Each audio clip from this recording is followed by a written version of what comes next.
মিনা রাজু একটি গ্রামে ছোট্ট মেয়ে মিনা তার ভাই রাজুর সাথে থাকত। মিনা খুব বুদ্ধিমতী আর দয়ালু মেয়ে। সে গ্রামের সকলের সাহায্য করত।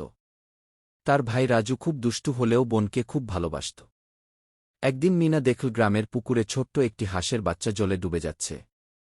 সে চিৎকার করে রাজুকে ডাকল। রাজু দৌড়ে এসে দেখল সত্যিই হাঁসের বাচ্চাটি বাঁচার জন্য ছটফট করছে। মিনা বলল, রাজু, তাড়াতাড়ি একটা লাঠি নিয়ে আসো, আমি বাঁচাব। রাজু দেরি না করে একটি লম্বা বাঁশ এনে দিল। মিনা সাবধানে লাঠি পুকুরে বাড়িয়ে দিল। হাঁসের বাচ্চা লাঠির উপর উঠে পড়ল। সবাই খুশি হয়ে হাততালি দিল।